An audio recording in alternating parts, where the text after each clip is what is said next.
got an hour to do whatever it is that we do here. We're going to start by sitting in a cross-legged position, Sukhasana. Now, I do recommend for most people to sit on a couple of these kind of blocks if you've got them. It is fine to not. It's fine to sit on one. It's fine to sit straight on the floor. But if you're sitting on a couple of blocks, which I do recommend if you've got them, the thing to do then is to put a blanket, which I can't see one next to me. Oh, there's one over there. You put a blanket underneath your shins, and that is essentially you're sitting on two blocks, and it's so comfortable. Why wouldn't you? So the way you put the blanket in, I'm sure you probably know, but just in case you don't, it's very loosely placed. Knees draw up, the blanket goes in the front of the shins, pull it back, legs come down to rest on it.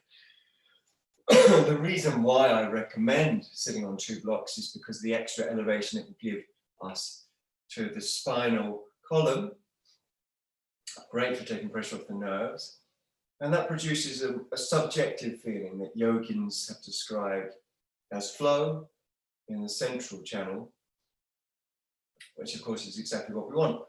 So reiterating, there's a gap between the legs and the pelvis.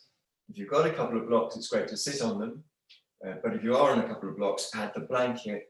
That still keeps the space between the pelvis and the feet so that the psoas gets a little stretched, but it also avoids the pelvis collapsing forwards ad infinitum, which could cause a little tension otherwise. Palms are going to face up. It's Jnana Mudra. Welcome if you're just joining us. Nothing much has happened. We're just sitting cross-legged, Sukhasana. You can sit straight on the floor, but I've recommended blocks for the extra elevation for the spine, or even one block if you haven't got two. Palms up turns the arms out, eyes can close. Breathing is nasal if you can. If you find nasal breathing difficult, one thing you could do, which only really works if you do it every day, is a jhana neti. If you don't know how to do them, on the YouTube channel that I have, such as it is, there is a video of me demonstrating this most beautiful art of jhana neti, which is a saltwater nasal cleanse. Anyway, breathing through your nose if you can, and subtle movement for sure. Tuning in on spaciousness in the chest and throughout, not just the spinal column, but what we imagine is a central channel immediately in front of the spinal column, described variously as the width of an arrow shaft, or the space in a lotus stalk, or the width of one's thumb, in different texts. Now we're going to bring our hands together and rub them together into the prayer at the heart, known variously as Atmanjali Mudra, or just Anjali Mudra, or of course just Namaskara. And then with the hands at the heart, the heel of the hand is at the bottom of the breastbone, xiphoid cartilage. The head is a little lowered, but the shoulder blades are not raised. Perhaps the yogini or the yogin is still using or being moved by subtle movements that serve this general sense of ease and flow and not being caught up. Not being caught up is a sort of longer way of saying flow. Interlace your fingers, stretch your arms diagonally down, and then raise your arms up without impinging on the roots of the neck. So here, many of us will find a little light tone on the tummy, super helpful, because of course, as the arms go back, the lower back goes forwards. As the lower back goes forwards, it needs to meet an in and up resistance that then takes that energy up through the central channel, which is something you investigate and still nudge and work with. There are multiple factors involved, including muscle tensions that we need to release, fascia that needs to be melted or hydrated, muscles that need to be heated, so you get heated by stretching them, and so on. So because it's multiple factors, you just give yourself to the general principle, which is lift and flow without impinging on the roots of the neck. So adjust your psychological position as well as the physical position, which are actually the same thing. Take a big, wide circle. Great, beautiful, very graceful, I must say. And then palms up on your legs again, back to this Jnana Mudra or Jnana Mudra. The JNA, which is sometimes pronounced as Knya in certain Indian languages, is cognate with our English Kno, which we pronounce just know, don't we? To know something. So Knya, Kno, to know. What is the something?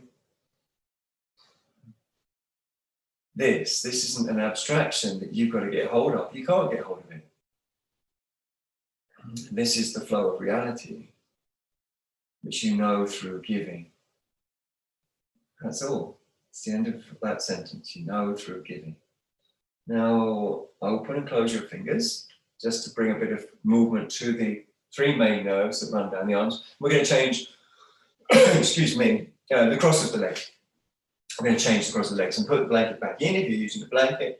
As I said before, it's okay to sit straight on the floor, but you definitely, I'm happy to sit straight on the floor, but I know that I'm not going to get exactly the same amount of lightness and elevation. And of course, sometimes we get confused by props, but actually props are absolutely historical in yoga. There's mentioning of props in Vyasa's Bharsha, in Patanjali's Yoga Sutra. That's Bharsha's commentary. Vyasa's commentary. Bharsha means commentary, which was possibly only written either contemporaneously with Patanjali or only 100 years afterwards. In other words, at least 1,500 years ago. So props are mentioned there. Anyway, we're back in the cross-legged other way round. We're moving perhaps, or being moved is another way of putting it, or giving to movement, or even using movement to center oneself in the central channel, which flows. The two channels either side of the central channel do experience blockages. They're moving through those two channels is said to be the normal day-to-day conditioned modes of behavior operate through moving through those channels. But if you can draw into the central channel, which has to be drawn into through unblocking it, or you can use certain practices to unblock it, then you're no longer in the day-to-day. You're in the quiet center, from which limitless possibility can arise instead of from the left and right channels. The possibilities, unfortunately, are just conditioned. Sometimes that's okay, sometimes it's not okay. Interlace your fingers after having rubbed the hands together and stretch the arms away. Raising up again, Pavattanasana. Pavattana is a mountain in the middle region of India. Suck in the tummy investigatively. Make sure you're honoring this giving, dana, to flow here now. So subtle movement might occur, and it certainly does for me, but it's not, I'm not contriving it or institutionalizing it or memorizing it or limiting myself in any way by it. It's kind of beyond me, kind of beyond us. So we call it, in the Sanskrit tradition, unmani, beyond mind, beyond thinking.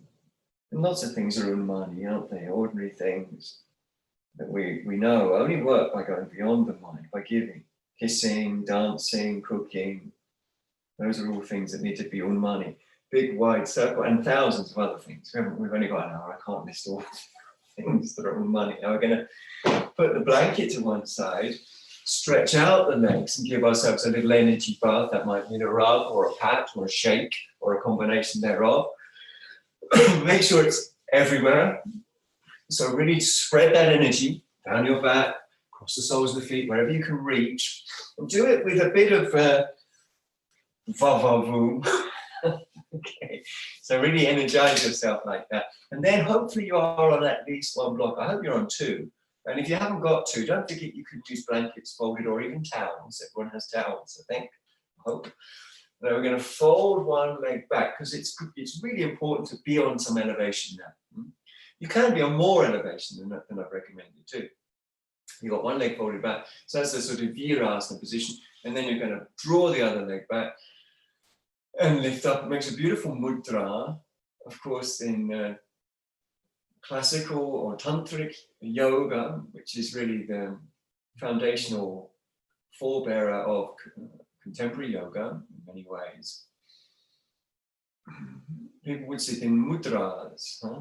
They'd use yoga belts. I'll show you one a bit later. A traditional yoga belt from Bhutan or Tibet would be tied around the body to position yourself in a mudra. So we're in a mudra now. Got one leg folded back, the other leg bent up so the sole of the foot's on the floor, and maybe you're moving because you'll feel stretches, areas that haven't fully given. And the yogin is really interested in these subtle things. She really wants to feel what she can give thoroughly, not just the initial giving, but the sensitive, subtle givings that are ordinarily ignored by ordinary perception. So you're moving left and right, you can feel areas, for instance, like the sacroiliac area. So this is an area above the tailbone, below the lumbar. And movement can help release the muscles that attach into the sacrum, the gluteus maximus. And this is enough for most people. It's great for me. It's enough for me. Because I'm using it, and you're using it, I hope, to melt into this moment, to give into this moment. You know the pose is complete, not when you can fold your leg back without grimacing your face, but when you've really moved in completely at home. There's not a part of the body that isn't saturated by awareness. Now, there are other stages to Kranchasana, but we're not going to assume them because that's enough. We're going to stretch out and release back that half virasana leg with love and care. A little bit more of an energy bath. These are absolutely part of traditional hatha yoga. Energy baths, rubbing down, being thorough and being effective. Effective means that you feel that energy does distribute. You start to feel tinglings and energetic movement shared everywhere. So make sure you've got sufficient enthusiasm, tapas. And fold back when ready. You might still be enthusiastically energy bathing, which is great. Fold back when ready your other leg. The inner ankle is just to the outside of the outer hip, and then bend back in the same way as before, interlacing your fingers, and just lean forwards a little. This is where you get the stretch on the sacroiliac joint. And of course, yogins know that it's not just about stretch. Stretch is not the whole picture. Stretch is part of what we use in yoga to isolate and reveal resistances.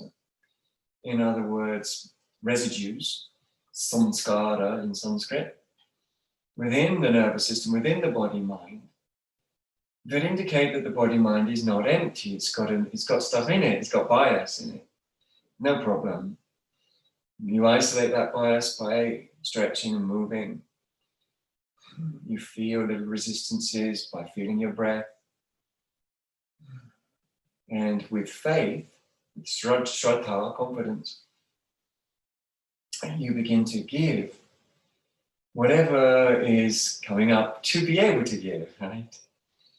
You don't have to think about it. You're not trying to contrive it. You're not trying to psychoanalyze yourself. It's just, there's something that can be given now to be able to move into this, to be able to release into this, to be able to breathe into this. And it's that something that you willingly give, that I willingly give, that we willingly give via the breath. And yogins really do advocate this teaching that started with the Buddha, but became very prominent in what's called the Madhyamaka tradition of Mahayana Buddhism. Deep breath, soft jaw. Leaning forward, saying yes. Breath is everything. It's your guide. It's your light. And it's your method. Okay, come out nice and easy. I could stay in that very happily. We're going to extend out both legs. Little energy bumping in. Just give it a bit of patting as well as rubbing, or whatever you find effective. Sometimes you curl the fingers, give yourself a rub with curled fingers. That can be good, or the back of your hands. And then from there, we're going to come off the blocks. We're going to dismount, as it were, and we're going to get ready for Adho Mukha Svanasana. One way to get ready, of course, is to tuck in your t-shirt if it's loose fitting. Make sure your hands are forward of your shoulders and make sure they're equidistant from the sides and the front of the mat. I think it's quite useful to spend a while with your toes tucked and pushed back to your heels, sat back on your haunches, as it were. It's quite a good stretch. Can be very strong for many of us. For the foot arches, the plantar fascia, and we know from our own experience, but also from scientific research, that when you stretch the plantar fascia, you release the fascial trains or lines all along the back of the body. Lift up your bum when you're ready and pad those paws into a deeper weave into the mat. Again and again, so padding your paws like a cat pads its paws. You can see I've got this, it probably looks like a black lump, but that's actually a cat next to me. So he's looking over just to make sure we've really got the right vibe. Padding the paws, when cats pad their paws, there's a sense in which they're gathering themselves. So should it be for us, sense in which we're gathering ourselves. Other things happen, of course, in the pose, like moving the pelvis, bending the knees and so on. Stretching the heels back, extending the outer arms, measuring that against the inner armpits. There's a lot going on. From there, come down to a regular kneeling position, for which many of us will find advantage in using a block between the heels and buttocks. One hand on top of the other hand, breathing through the nose, jaw soft. So this is Vajrasana. Simple pose, but very effective. Gives a stretch right across the front of the legs, gives compression into the shins and into the buttocks, and an opportunity for us now to move side to side on the shins in a way that corresponds to our breath, beginning to all open up, to relax, to indicate that we feel like we're not stuck on something from the future, something in the imagined future, something that we feel regret or nostalgia about in the past. We're beginning to massage, as it were, into the present. And we often call this tuning in to the present, and necessarily what comes with that is tuning out of attachments that the energy body has to the past and the future.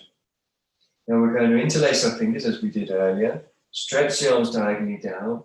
We'll remember that we needed light tone on the tummy as the arms went back. So when you raise the arms up, remember that. When you get about 3/4 of the way up, make sure you're not impinging on the roots of the neck, so keep that nice and soft. Rolling left and right, drawing in and up the belly. Draw past, as I said, roots of the neck. Soft, massaging through the lower back, and using your abdominal actions of very gentle in and up. They're more like waves passing through a field. In truth, waves are the field, but let's just think of it like that, waves passing through a field of in-up action. The field is the body, The waves are the influencing currents passing through the body in this metaphor. Okay, well done everyone. Big wide circle and release the hands. Back to hands and knees. Take a breath or two and just wag the tail so you're feeling a bit looser. Back up into Adho Mukha Svanasana when you're ready, downward facing dog. Pad the paws again. Look forwards. Now that's useful, looking forwards at the hands, because it brings the bottom of the breastbone out from the deep body forwards towards the superficial body and forwards. Now that's very, very useful because it stops this rounding of the upper back that's so common in down-faced dog and in general life. And then really feel every part of the palms as you move or sway in ways that are conducive. Toning the outer arms, the triceps, balancing with a stretch through the inner armpits, the outer chest, all the way back through to the groins, and then playing. Stretching the heels back is a much better mode than thinking of bringing them down. They will go a little closer to the floor as a result of going back, but it has a very different effect in the body, a much better effect. From here, we're going to step, perhaps walk, perhaps jump the feet forwards in between the hands. So just see what feels right for this time of the day. We are going to have our hands flat on the floor, so that probably means bending the knees, but it might not. If you've got short legs, long torso, long arms, then you might not bend the knees, that's fine. You might find utility in doing things like moving your feet. Remember, we just mentioned that the plantar fascia is connected with the connective tissues right the way through the calves and the hamstrings, which of course are currently causing some limitation in the posture. Now that limitation is partly due to the fact they need hydration. So moving your feet can help with that hydration. We're going to bend now the knees more, or bend them per se if you didn't have them bent. I think most of us would have done. And then raising the arms up as if you're skiing. You can add little bumps. I know some of you have been skiing, and I've heard tell that there are little bumps that you feel, and you can't, if you're imagining skiing, you can't help sort of bump your way down a little bit, perhaps little swerves even. Bend the arms forwards and up, and there can be further movement. So I've mentioned before, you could turn the heels of the hands out, you could come lower or higher, you could have one arm backwards, one arm forwards, they could be little bouncing actions. The point is, the actions you take should be absorbing. Don't think that yoga postures that we practice now are somehow traditional and sacred in some way. No, they're not. Traditional yoga looks more like Tandava yoga from the 9th century, or various forms of Hatha yoga as represented in pictures you can see from Tibet in the 14th century. Much more spontaneous, much more playful, much less limited. Stand up when you're ready. Take a big circle, hands to the heart, catch your breath. Now we're going to step the feet fairly generously on our mats and have a look and make sure our toes are equidistant from the front of the mat, and take some deep breaths. Hopefully the breath has begun to circulate quite deeply, quite naturally. So that's something we very much want to encourage or endorse or make space for. So just feeling that breath coming and going. Now stretch out your arms so you look like that sort of classic picture of a person standing akimbo. Back toes in, front foot and leg out, and then raise your lead arm. Now have the back of your hand facing forwards and the palm of the hand facing back, as it were. Have the other arm down, lightly tone the tummy. So it's got grace to it. It's got meditation to it. It's got intimacy to it. It's got powerful sensuality to it. It should feel like, not like a daydreamy exercise that you're half thinking about something else, but something almost too powerful, but you can handle it. Inhale, exhale, come down. As the arm comes down, you can turn the palm at the last minute to bring it into contact with the shin, perhaps the ankle, perhaps nearer the knee, wherever you can reach. Breathe through the nose and imagine an energetic current that travels from your bottom shoulder blade to a point just below the bottom elbow. An influencing current, a current that is concurrent with your free flow breathing, doesn't oppose it. Keep the jaw soft, allow movement, tune in and breathe. So breathing is such a beautiful sort of big part of the profound nature of yoga. the way the breath flows. Inhale, come on up. Well done. Feet face forwards, just bring your hands to their hips, keeping the collarbones wide. I like to spend a bit of time just adjusting the fleshy tissue, well, it's actually fatty tissue on the soles of the feet. It's fatty, worth knowing that it's fatty tissue because it has a higher water content, so it moves in certain ways. So most of us tend to, that fatty tissue on the heels tends to bunch up on the inside of the feet. And that can make your outer ankles tense. So I think it's really lovely and important in lots of levels to extend your toes and to replace the tissues on the feet. It's important in terms of tuning from a grosser mind state to a subtler mind state too. Turning your back toes in, still thinking about the placement of the fatty tissue on the feet. Turn the front foot and leg out on the ball of the foot, finishing the last bit off on the heel. Stretch the arms and lightly tone the tummy. So those reiterative, graceful, and powerful, super sensual, intimate, breath-centered. It should be concomitant with the free-flowing breath. Raise your arm up, the back of your hand facing forwards. So the palm of the hand faces back, as it were. Inhale, exhale. Come down. Consider moving as gracefully and as intimately as you can. Bringing your hand down wherever it comes to. Raising the top hand up. Letting it go, the breath. So a big part of yoga is allowing things to be the way they are instead of trying to tidy them up. Actions have consequences. I'm just writing the part of the yoga book that I've been writing for some of you know for a while, just writing the bit at the moment about the tradition known as Jainism.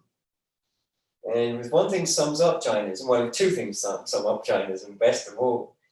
It's their a keen awareness that actions have consequences, and of course, their focus on ahimsa, non-violence. So this is very, very important. Actions have consequences. Whatever's in the body now, you just got to let it ride itself out. And it is, and it will. And breathe into that. It rides itself out. Inhale, come on up. Right. Good job. Feet facing forwards, hands on the hips. Let's take deep breaths. Very simple to find the pelvic floor. So just shake it a little bit if you need to, or move in any way that helps you. Maybe it's not much movement at all. Maybe it's a bit more. But helps you find the reality that's described by the words the pelvic floor. So the reality is beyond all the things we can name about it, ligaments and muscles and blood vessels and nerves and so on, and chemistry and all the rest, anatomical features. These are things we can name about it. And they're all true, in fact, they're all partially true, like the famous story of the 6 blind men and the elephant, and each blind man positioned at a different part of the elephant and insisting to the other that what the elephant is something completely different to what the other one thinks it is. Whereas really it's all the whole elephant is what it is. And similarly, your body is psychology, it's respiration, it's anatomy, it's physiology, it's gravitational relationships, it's field theory, and it's all of that. So, and it is what it is, So tuning into the pelvic floor is quite a subtle thing to do. Stay aware of the pelvic floor. No point tuning in if you just tune out, but to stay in, you have to stay very loose and light because the pelvic floor follows the rules of Santana, of continuum, as the Buddhists put it.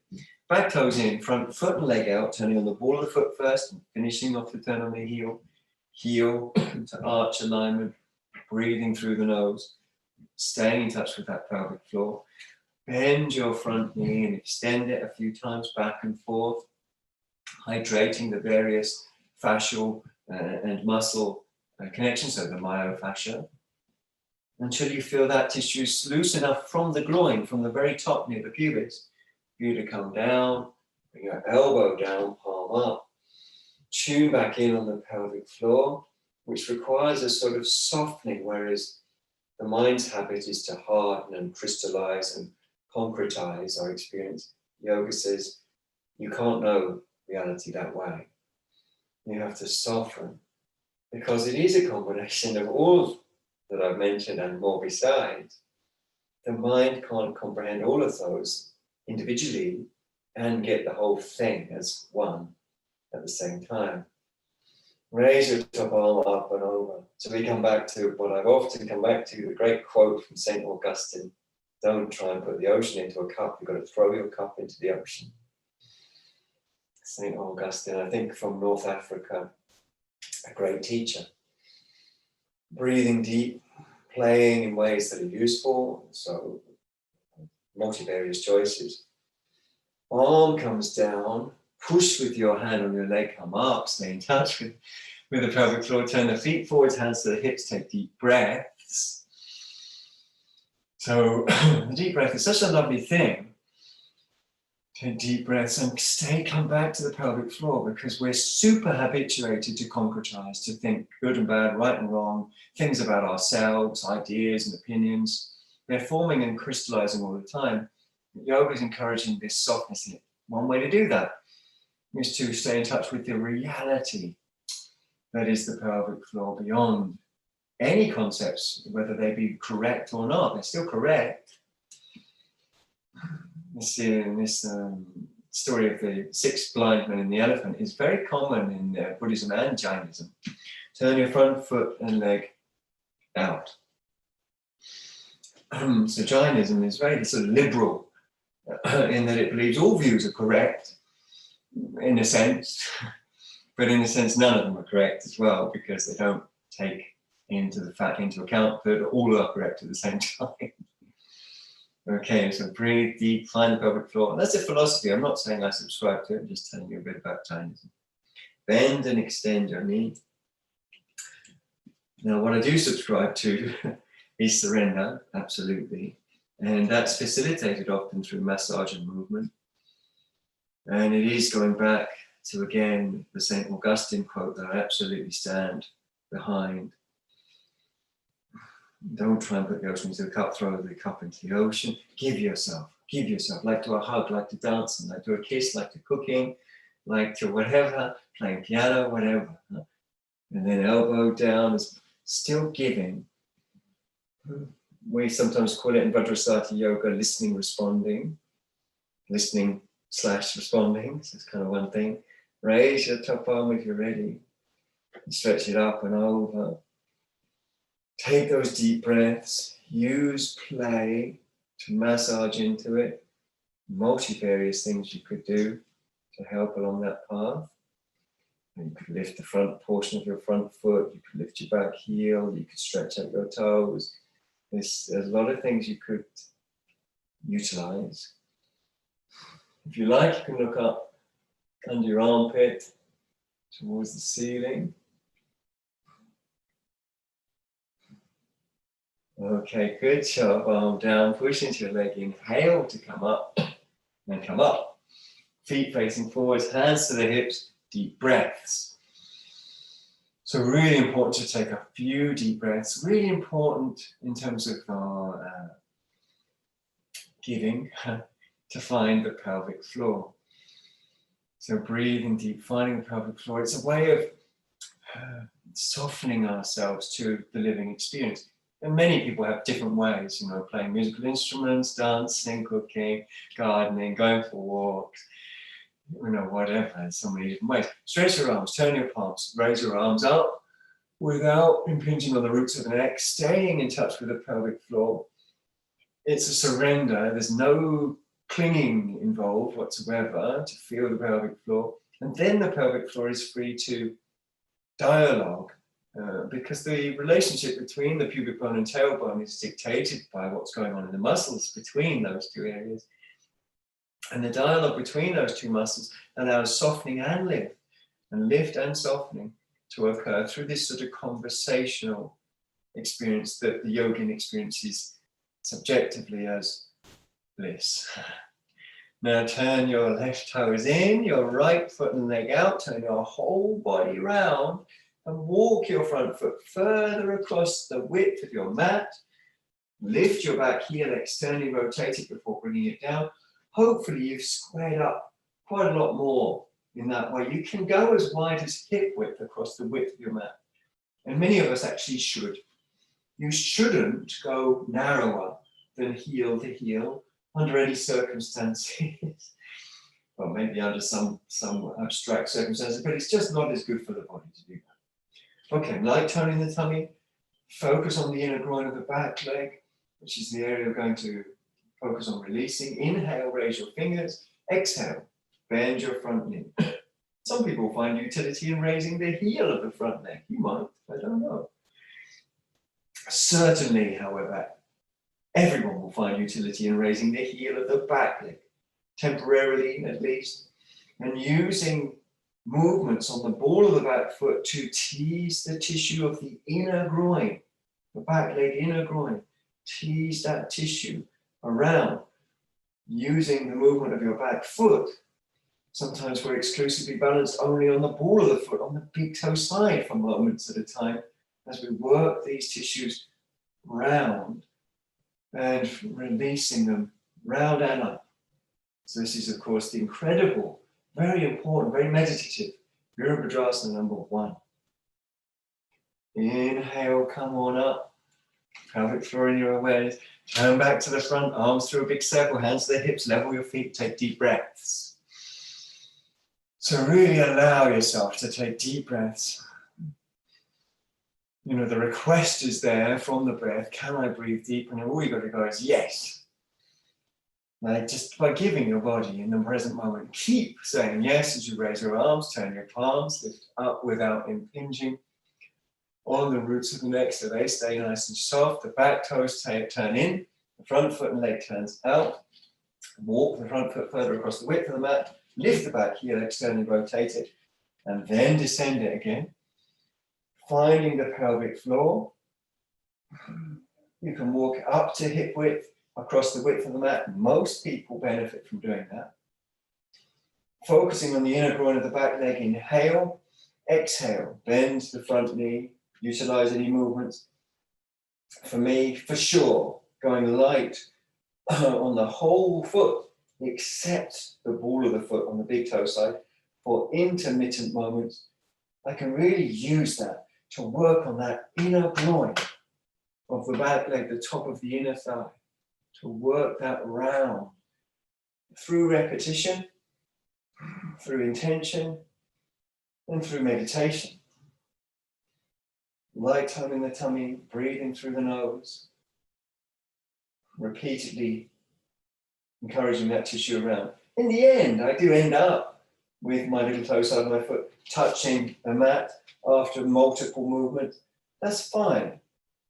But we shouldn't be jamming the little toe side of the foot down, as I have heard occasionally some teachers say, because we want the pelvis to come round for the benefit of the SI joint, sacroiliac joint. Inhale, come up. Well done. Big pose, beautiful pose. Hands to hips.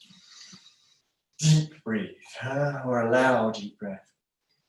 So it's very much a sense of giving. It's something natural, sahaja. We're going to forward fold next, and I know many of us benefit a lot from using blocks for a forward fold. So the thing to do is to walk your feet towards each other. If you're going to get blocks, you haven't got them near. You can also use a chair seat, or a chair inverted, turned upside down. Once you've got whatever you think you're going to use, then you turn your toes slightly in. And let's come back to the tissue on the soles of the feet, the fatty tissue on the balls of the feet and the heels that we want to balance. So spread out your toes repeatedly, balancing the feet between inner and outer. And really spend a bit of time on this. And so really, it's beneficial in and of itself because you're tuning in on something subtle. And a lot of the time the mind tunes in on gross, good and bad, right and wrong, like and dislike. When in reality it's not actually made up of these great parcels of opposites, but made up of infinite shades of grey that make the living moment magical and paradoxical too, and that's how reality is. So balancing your feet is important. I could do it for a long time. I'm still doing it as I'm talking to you. I hope you are too.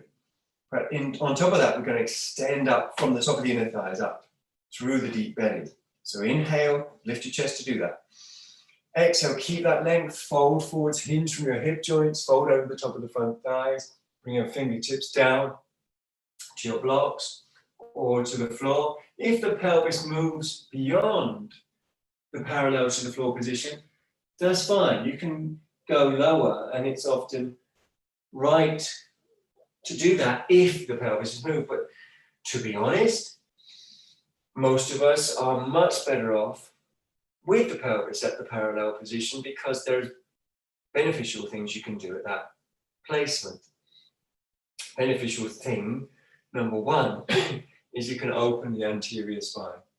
So that's just obviously from the pubis all the way through to the chest. So you do that by pressing your fingers into the floor or blocks and deepening the shoulder blades into the back ribs, glancing forwards without tensing the neck, and imagine a stretch that's supported by a certain strength in the legs, a stretch that comes forwards from the legs to the chest. Beautiful, endless subtlety. You can also, in this position, spend time and the right amount of attention on balancing the feet. That's important as well.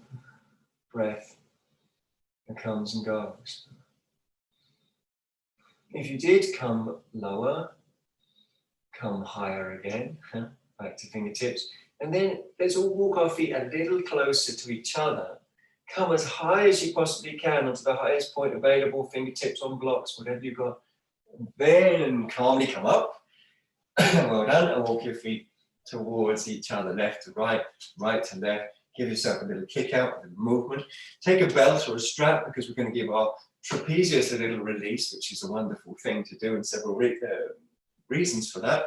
Here's how we're going to do it. One arm behind us, the other arm comes up and over and takes a direct or indirect hold via a belt. And that's nice and simple. It's worth mentioning that even when you've taken hold, there might be lots of little micro adjustments you can make to the placements of the bones that make it a little bit more integrated.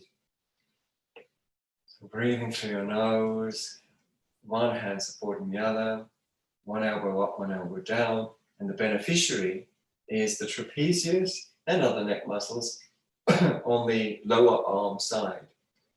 And you can feel, I'm sure, quite a profound pull down on that shoulder, which is kind of opposite to the way it's pulled up as this sense of self builds up through an average day. And sense of self usually builds up around tasks. You don't have to be, an obvious egotist.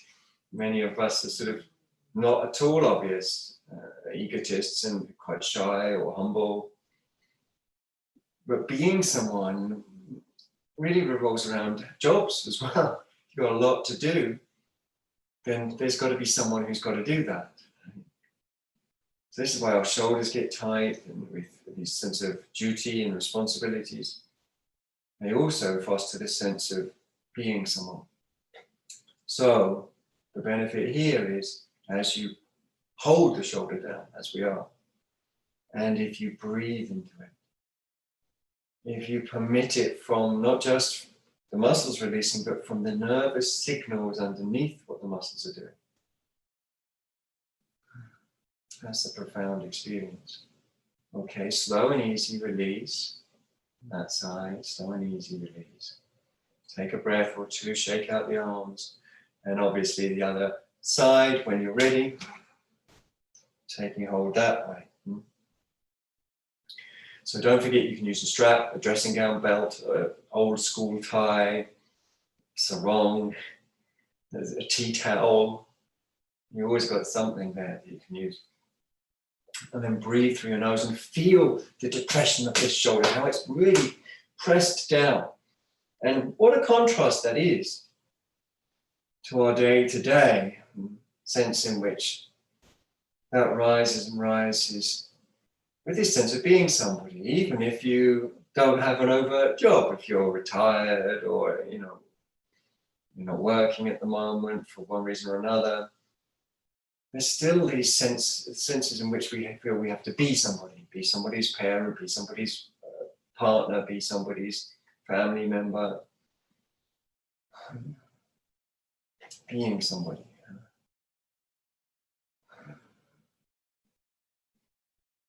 And that comes with this tendency, the shoulders creep up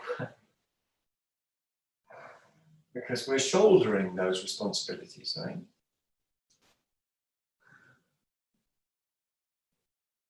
So conversely here, this is a wonderful opportunity to let go. Use your breath. Use your sense of willingness. Okay, slow and easy. Release your arms. Now, a few different choices. It's early-ish in the morning, so this one might not be for everyone in its full variant, but we can either hold one hand with the other like this, hold the elbows like this, or bring the arms up into Paschima Namaskara, which I have my own method to get into, which is working using the spinous processes, the prominences that stick out towards the skin of the back, to work my hands incrementally from the shoulders. And it's really beneficial to spend quite a bit of time. In reality, I'd spend longer than I have there, working them bit by bit. So those are all the choices, and then we step the feet apart. So whichever one of those choices suits you. And then we step the feet apart. And we're still looking to say Om, which means so be it, or yes. I've got an old translation from the 1800s of the Upanishads, and they translate Om in that as oh yay, which I think is brilliant. Oh yay, like yes, I agree. Oh yay, there's kind of joyfulness in that. Now turn your back toes in. You choose which of your back, because you're going to go both ways. The front foot leg out. Remember from Virabhadrasana 1, how we walk the front foot across the width of the mat, so it is the same here. How we lifted the back heel, externally rotated it, and then brought it down. Again, it's the same here. Breathing through the nose, light tone in the tummy. Roots of the neck soft, eyes soft, brain soft. Let's focus on the inner groin of the back leg. That's the top of the inner thigh. And see if you can at least imagine a lift that comes up from there, from the inner groin of the back leg up through into the deep belly as you inhale. So inhale, stretch that area, inner groin. Exhale, extend forwards. Imagining you're creating length and keeping length from that inner groin, across the pubis, and through to the sides of the lower spine. How low you go doesn't matter, but if you start coming lower, imagine that your leg is supported from behind. So it's as if the fascia and various, certainly the superficial connective tissues, come deeper, as if to come and support the muscle, to hug into the muscle. The breath should be deep, eyes should be soft, breathing should be honest. It's worth releasing your back toes if they're gripping. That's it. Sometimes you have to do that more than once. Coming up, leading with the chest, breathing deep, turning back to the front, don't turn back to front, don't release your arms, even though you might be very desperately tempted. Turn your back toes in, front foot and leg out, whole body turns the other way. Walk the front foot across the width of the mat, lift the back heel, externally rotate it, descend it again, and focus on the inner groin of the back leg, the top of the inner thigh. Breathing through your nose, soft eyes, soft brain. And we're going to visually feel that we're stretching up that inner groin. So when you're ready, inhaling, stretching up, and exhaling, coming forwards from the inner groin. And we might come a little way down, keeping the spine open, keeping the jaw open. That's a lovely thing to do. It may be that we come lower. If so, we should be supporting the leg, as it were, from behind, as if the tissue at the back of the leg moves forwards to support the muscles, particularly the hamstring muscles, of course. Breath is everything to a yogi. Gluteus maximus on the back leg, you just keep releasing, just keep releasing. Good job. Coming back up, turning back to the front. Don't feel rushed, move slow, walk your feet towards each other, everyone. Now slowly release the arms. You might want to ping them out, but don't. Make sure they come out very slow, like a cello player drawing a long note onto her cello. Now stand with your feet apart, just hip width, arms by your sides. Make sure your feet are spread. You can really feel the relationship between the connective tissue on the soles of the feet and the bones. You can feel into it. So I'm moving my feet now to feel into it. That's a way of tuning out of the various stories that want to arrest the whole of the nervous system, including the breath and the muscles. Tuning out of the various stories that you're constantly vying for control of the nervous system, a story about oneself, a story about yesterday, a story about later on, and so on. The benefit of this is it's not just rhetoric. We're tuning in to this through movement, and that tunes us out of that.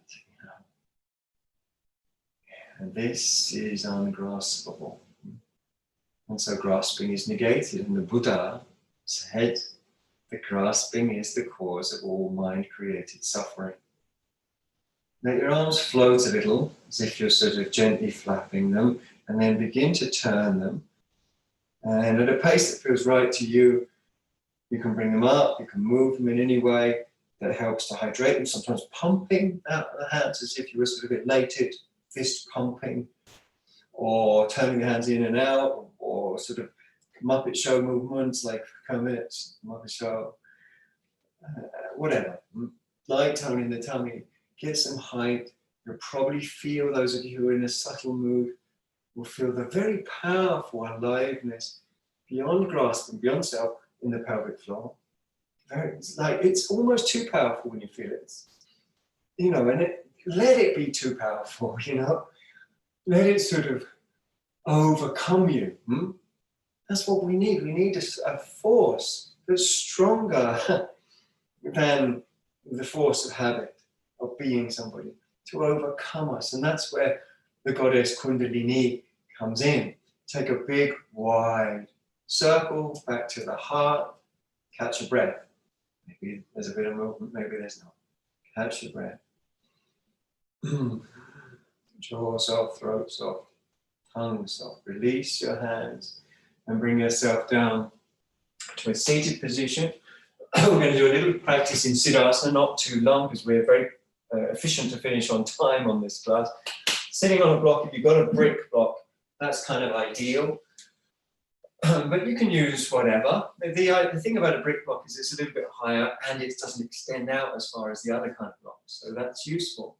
But you can turn one of the other kind of blocks so that the narrower side faces forwards. Sitting in Siddhasana, the heels are lined up with each other and the midline of the body.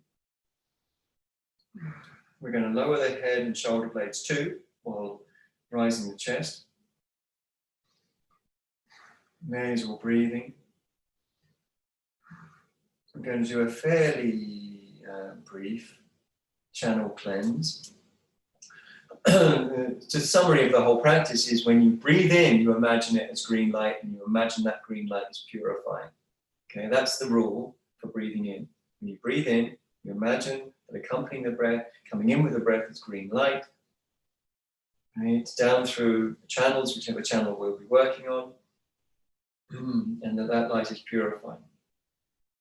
So we're going to imagine that there are three channels in this practice.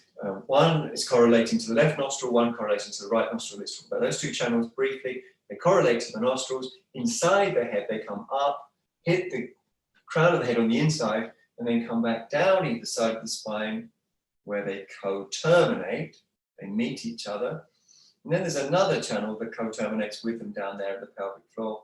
And that central channel doesn't have a nostril that it goes to, but it rises out of the crown of the head. So three channels, left, right, and central. We could talk about the various colors of the channels, but that doesn't matter so much right now. What we're going to do is start imagining that every time we breathe in energy through the left channel, and it's green light. It goes all the way down to the pelvic floor, swaps channels to the opposite channel. That green light comes out of there with your exhalation and comes out of the nostril as blue smoke or blue light. And this is purifying obstacles to do with the past. So let's just do that 2 times on the left. Green light as you breathe in. Follow it down to the pelvic floor to an imaginary channel. Swap it on that channel to the opposite channel. It comes up through that channel, the green light purifying. Then it comes out as blue light, blue smoke, purifying the past. Do it again when you're ready.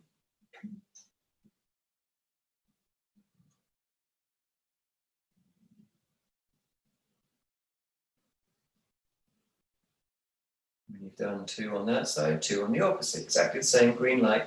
The only difference is as it swaps channels and comes out of the opposite nostril, it comes out as pink light. This is purifying obstacles and obscurations to do with the future. Twice in your own time. Imagine the channel from the nostril up to the crown of the head, down to the pelvic floor, where it co-terminates with the other channel, swaps over, comes out as green light through the channel, but when it releases into the air, it's pink, pink smoke, pink light.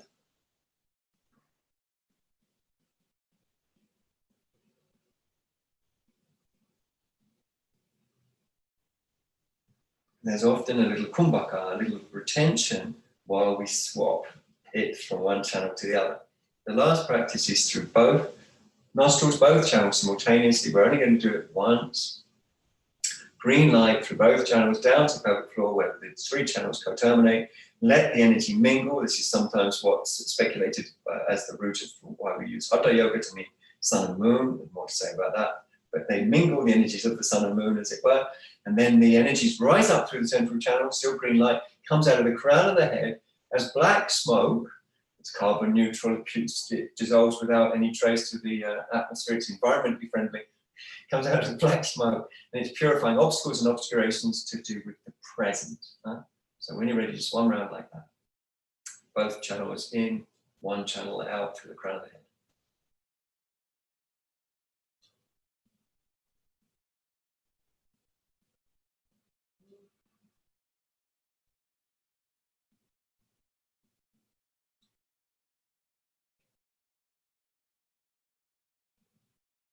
And then it's traditional to sit in what's in Tibetan called Rigpa, which is the Tibetan version of the Sanskrit word vidya.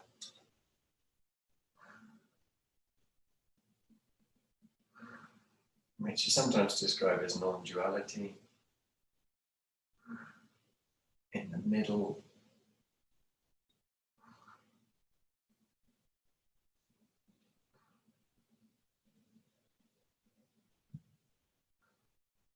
Slowly and easily open your eyes. It would be lovely to continue sitting. It would be appropriate to continue sitting. But we're going to, for the sake of time, all come into Shavasana now, because it's always my goal and plan to finish this morning, 7:30 morning class exactly on time, because other people, sometimes we have responsibilities and things to get to. So we're going to lay down flat on the back.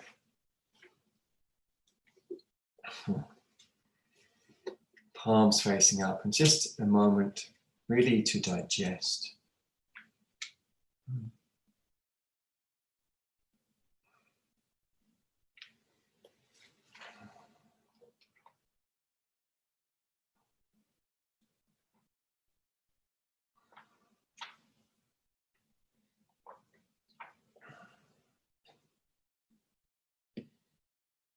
So just that focus on digestion.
Patanjali 228. From the practice of the component exercises of yoga, on the destruction of impurity arises spiritual illumination, which develops into awareness of reality.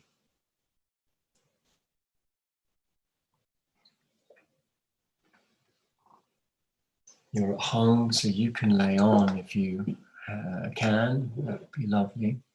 But if you need or want to come up, just let your toes wiggle and perhaps fingers too.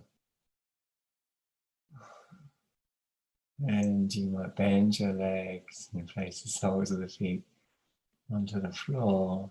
You'll tuck under, deep breath. Rolling to your left. Laying as comfortably as you can, knees drawn up.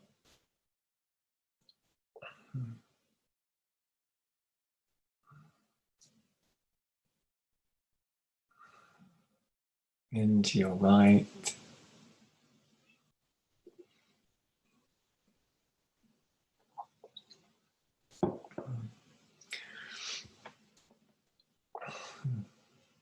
And then take your own time to come round. You might rub your eyes, stretch out an arm or a leg.